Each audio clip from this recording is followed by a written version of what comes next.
예, 시청자 여러분 안녕하십니까?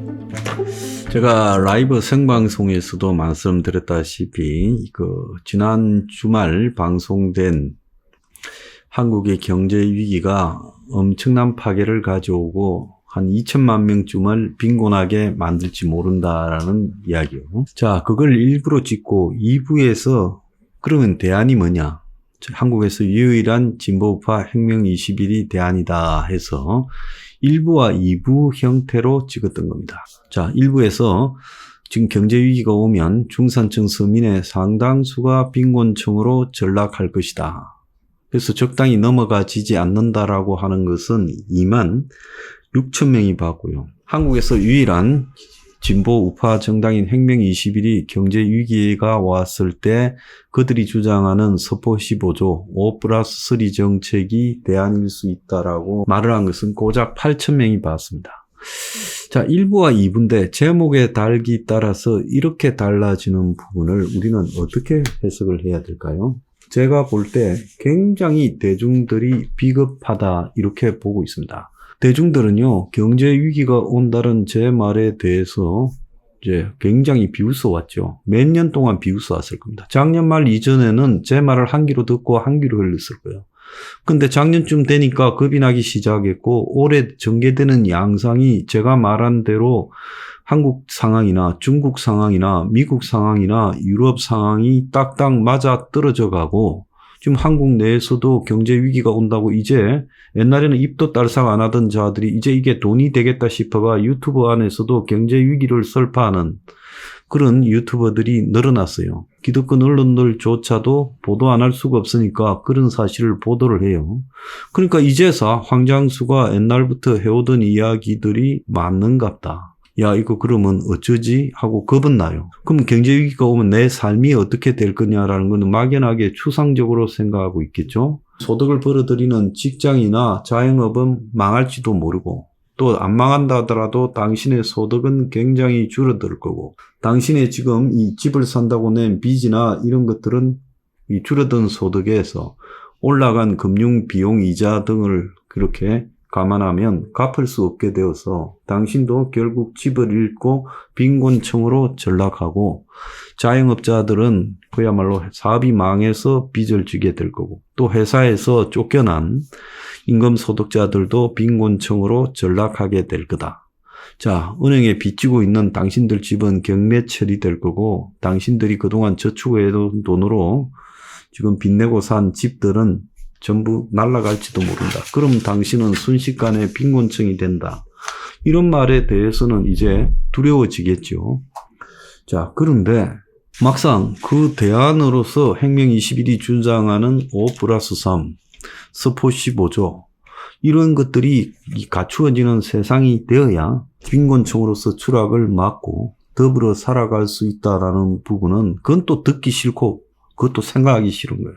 자, 내가 빈곤층이 될 2천만 명 안에 들어갈까? 자, 이런 것은 관심이 있어요. 그런데 그 대안으로서 원가주택을 공급하고 더 나아가서 국가적으로 일자리를 창출하고 그런 것들을 통해서 또 외노자를 다 내쫓고 그리고 외노자들이 하는 일자리 환경을 개선하고 임금도 올려서 국가가 보조를 하고 그래서 내국인이 일하도록 하고 또 플랫폼 이런 기술 발전과 관련되는 4차 산업 분야 이런 것들을 상당수 공제해야 된다. 이런 이야기들은 맞다고 생각하고요. 그런데 그 대안으로서 혁명 21이 이렇게 주장하고 있다는 건 듣기가 싫은 거예요.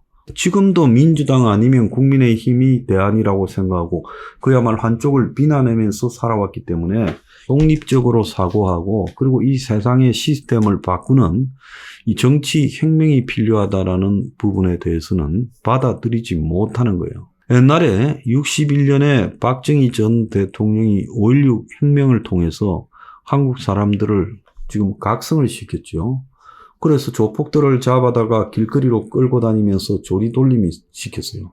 한국이 45년에 해방되고 48년에 정부가 수립되어서 가는 동안에 당시 초기 민주주의 시스템에서 조폭들이 정치에 개입해서 별의별 짓거리를 다 했죠. 지금 이승만 대통령이 상당히 추앙받고 있습니다만은 그때 이승만 시절에 벌어졌던 경찰과 조폭 정치와 조폭의 결합, 이런 부분에 대해서는 우리가 그간에 별로 말하지 않았어요. 그래서 결국 부패의 정점에 조폭이 있고 또 그것들이 경찰의 무기나에 권력과 연결되어 있었다라는 것도 우리가 냉정하게 봐야죠.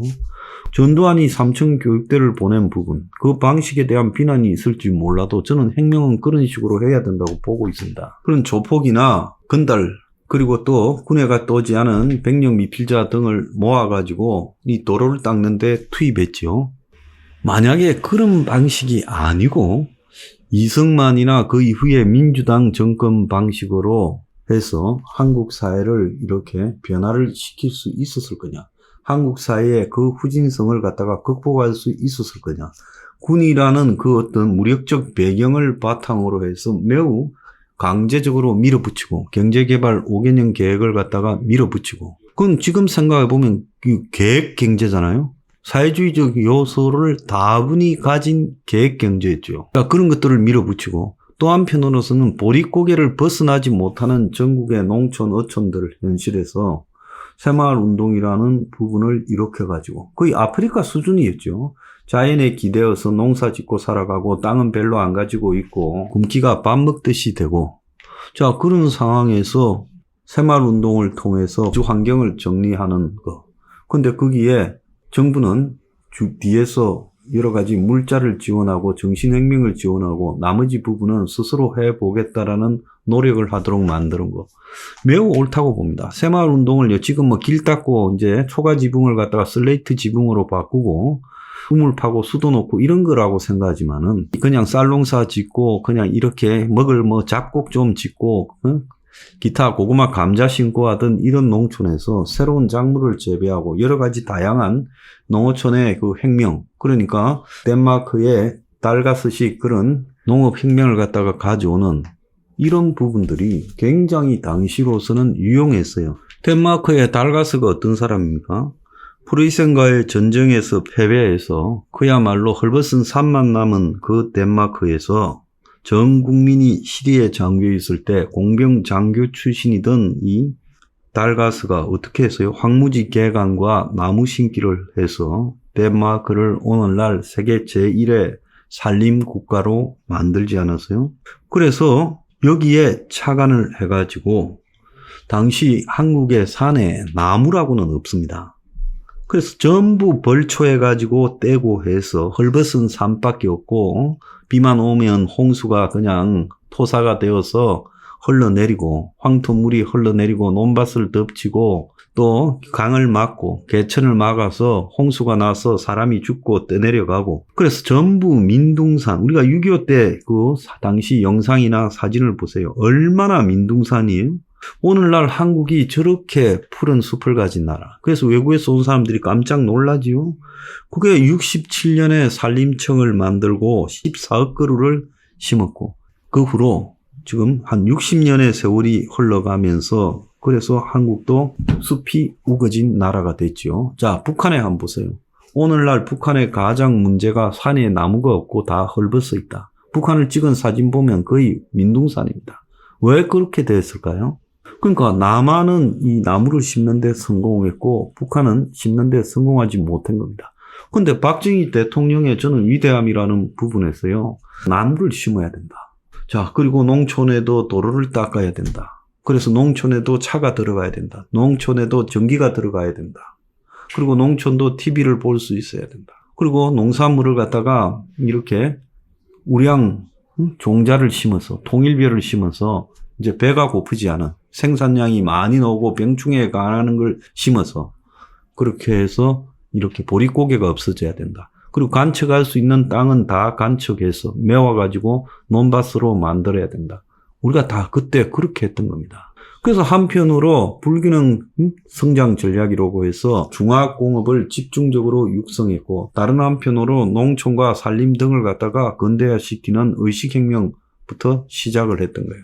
이 모든 것들이 혁명적인 상황에서 가능했지 요즘같이 저런 좌파 우파가 번갈아 집권하는 그야말로 문재인 정권이나 윤석열식 정권에서 이런 것이 가능했겠습니까? 지금 제조업의 R&D를 통한 구조 개선조차도 못하잖아요. 자, 그런 거는 그 당시에 새마을운동이나 산림녹화나 경제개발 5개년 계획에 비하면 아무것도 아닌데 그런 것도 하나 손 못 대잖아요. 그런데 당신은 이런 걸 해냈습니다. 지금 한국 사는 붕괴되어 가고 무너져 가고 있지 않습니까? 이걸 다시 회생시킬 수 있다고 보십니까? 절대적으로 불가능해요. 그러면 대중들이 이 상태로는 나라가 무너짐을 막을 수 없다. 패배주의에서 벗어나서 각자 도생되는 게 아니에요. 다 전체가 무너지는데 대다수 서민들 중산층은 같이 무너지는 겁니다. 각자 도생이라뇨. 각자 도생될 것 같아요? 그 이야기를 하는 사람부터도 다 무너지게 돼 있어요. 그렇다면 국민들 다수가 이건 아니다. 이 나라에 새로운 패러다임을 만들어서 국가 사회적 합의를 통해서 우리가 방향을 정하고 그쪽으로 가는 게 맞다라고 그렇게 많은 사람들이 이런 이 혁명정선에 동참을 해야 된다. 제가 옛날에 아무도 안 싸울 때 문재인 정권의 우리들 병원 문제를 이야기하고 대북 밀무역을 주장할 때는 몇천 명씩 모여들고 또 조국을 갖다가 비판하고 윤석열을 갖다가 구하자 할 때는 그렇게 모여들더니만 지금 이제 구체적으로 누구가 아니라 우리 자신을 위해서 혁명을 하자고 하니까 사람들이 슬금슬금 빠져나가고요. 의식 있는 소수만 같이 하고 있습니다. 이게 뭐 때문에 이렇다고 보십니까? 전부가요. 프리라이더. 프리라이더는 뭡니까? 무임승차자예요. 대충 그냥 나는 얹어서 가다가 잘 되면 붙고 아니면 발 빼고 이게 국민들 다수의 의식이고요. 대충 얹어서 지켜보는 사람은 그래도 좀 나은 사람이에요. 아직도 대다수는요. 이재명이 아니면 윤석열이 밑에 이재명이가 사라지면 또 다른 어나더 이재명이 윤석열이 사라지면 또 어나더 윤석열이 밑에 줄을 서서 한쪽을 물고 뜯으면서 이 사회에서 좀 더 나은 세상이 올 거라고 그 한심한 인간들의 기대 가지고 지금 희망을 버리지 않고 있어요. 우매도 이렇게 우매할 수는 없는 거 아닙니까? 미국 속담에 이런 게 있습니다. 내 뒷마당에 벼락이 떨어질 때야 내 삶이 지금 붕괴되는 걸 깨달을 수 있다. 그래서 우리 집에 실업자가 나오고 우리 아들이 백수가 되고 내 남편이 잘리고 내가 직장에서 잘리고 이럴 때야만이 이제 나한테 벼락이 떨어진 걸 알 수 있다는 거예요. 미국에서 금융위기가 났을 때요. 한 4,500만 명의 삶이 흔들렸습니다. 그런데 전체 미국 사람 숫자에 비하면 별거 아니죠. 그래서 다 외면하고 갔어요. 미국도 금융위기 때 망했던 사람들 상당수가 노숙자로 전락했고 그 이후에 헤어나지 못해요. 한국의 IMF하고 똑같아요. 근데 미국의 금융위기도 약간만 맛을 본 거고 한국의 IMF도 약간만 맛을 봤는데 이번에는 무너지면 이건 약간만 맛을 보는 게 아니라 제대로 지금 국민 절반은 그 안에 담가진다는 거예요. 그리고 그들의 삶이 완전히 파괴될 거고 살아남은 삶도 이전으로 돌아가지는 못할 거라는 거예요. 굉장히 이기적이다. 저는 보고 있어요. 이기심의 대가를요. 당신이 잘 사는 게 아니라 벼락을 맞는 겁니다. 잘 명심하세요.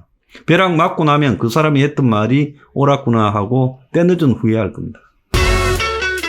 We are